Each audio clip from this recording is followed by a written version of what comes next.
వాళ్ళ మనోభావాలు దెబ్బతింటాయని చెప్పలేదు. వద్దులేండి, మనం ఇక్కడ ఎవరి మనోభావాల్ని దెబ్బతింది.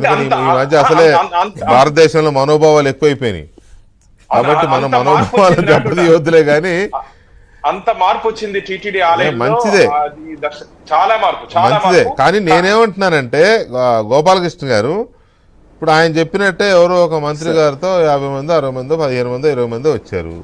ఆయనకున్న లిమిట్ ప్రకారం 6 అలో చేశారు, మిగతా వాళ్ళు పంపించేశారు, కుదరదని చెప్పారు. రైట్, మంచిదే. కానీ ఇక్కడ మనం మాట్లాడుకుంటున్నది ఆ దర్శనం ఆ జై విజయాల దగ్గర నుంచి అట్లా దూరంగా చూసి వెళ్ళిపోవడమే కదా, నిలబడడానికి కూడా లేదు. అదే లోపలికి జై విజయాల దగ్గర నుంచి లోపలికి కొంత దూరం వస్తే ఆ వస్తువు చూస్తారు, వెళ్తూ వెనక్కి తిరిగి చూసుకుంటూనే మళ్ళీ క్యూలో వెళ్ళిపోతారు కదా. అలాంటిది కూడా లేకుండా ఇట్లా చేయడం, మరి అంటే అటువంటి దాన్ని ఏమంటారు, ఒక కొత్త స్ట్రీమ్ లైన్ చేయకుండా సాధ్యమా? కరెక్టా? ఇది సాధ్యమేనా అసలు? ఇప్పుడు మనం ఇప్పటివరకు చంద్రబాబు నాయుడు గారు స్పందించిన తీరు, సమీక్ష చేసిన విధానంలో ఒక దర్శనం, విఐపి దర్శనం వరకే కన్ఫైన్ అయ్యి డిస్కస్ చేసుకుంటున్నాం. కానీ ఆయన చెప్పిన సబ్జెక్టు ఒకసారి చూస్తే, అధికారులకి సమీక్ష చేసేటప్పుడు వారు ఉటంకించిన విధానాన్ని ఒకసారి పరిశీలించుకుంటే, ఆయన తిరుమల ఆలయ పవిత్రత, నమ్మకం కాపాడేలా పనిచేయమని అధికారుల్ని ఆదేశించారు. అది ఒక ఆస్పెక్టు. రెండవది, కొండపై గోవింద నామస్మరణం తప్ప ఏదీ ఉండకూడదన్నారు. ఎందుకు చెప్పారు?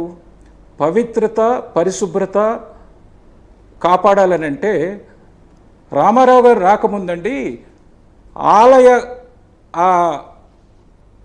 మెయిన్ ఆలయం యొక్క కాంపౌండ్ వరకు కూడా, అతి దగ్గరలో కూడా, అంటే ఇది సార్ ఇది కాదు ఇక్కడ దయచేసి ప్లీజ్ కైండ్లీ అండర్స్టాండ్. రామారావు గారి టైంలో ఏం జరిగింది, లేదా పలానా ఆయన టైంలో ఏం జరిగిందని ఇప్పుడు మనం దయచేసి అర్థం చేసుకోండి. అవన్నీ పలు సందర్భాల్లో వచ్చాయి. రామారావు గారి తర్వాతనే తిరుమలకి ఒక రకంగా చెప్పాలంటే మహర్దశ వచ్చింది, అదంతా సెకండరీ. ఇప్పుడు ఇది పెద్ద బర్నింగ్ ఇష్యూగా ఉంది. ఇది సాధ్యమా అనే దాని మీద మనం మాట్లాడదాం. మిగతా విషయాలు జరిగిపోతే అది తెగదు ముడిపడుతుంది. ఎందుకు సాధ్యం కాదు? కొండపై గోవింద నామస్మరణం తప్ప అన్య మతస్థుల్ని అక్కడ ప్రవేశపెట్టకూడదు అనే ఉద్దేశంతో ఆయన ఇది చెప్పారు. తర్వాత అటవీ ప్రాంతాన్ని 72-80% పైగా పెంచాలన్నారు. ఎందుకన్నారు? అక్కడ ప్రకృతి సౌందర్యం ఉండాలి, పవిత్రతను కాపాడాలి. ఇంకొక విషయం ఏంటంటే, ఎర్రచందనం ఎక్స్టెన్షన్ కూడా ఆ చివరి వరకు తిరుమల కొండలకి అక్కడ స్మగ్లింగ్ ఎక్కువ జరుగుతుంది కాబట్టి వాళ్ళే ఎమ్మెల్యేలు, వాళ్ళే ఎంపీలు అవుతారు అన్నారు. వాళ్ళే జో కొడతారు, వాళ్ళకే జై కొడతారు.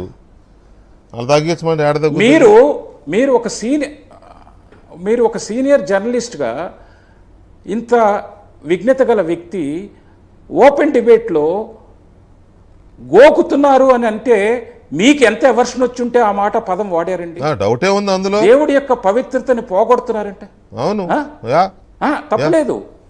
ఎవర్షన్ వస్తే అంటే దేవుడి మీద నమ్మకం పోగొట్టారు కాబట్టే మీరు అనగలిగారు, అంతే కదా. ఆ పవిత్రతని కాపాడాలని వాడుకున్నారు. ఇవాళ అక్కడ జరుగుతున్న దేవుడిని నమ్ముకోవాల్సింది పోయి దేవుడిని నమ్ముకుంటున్నారు.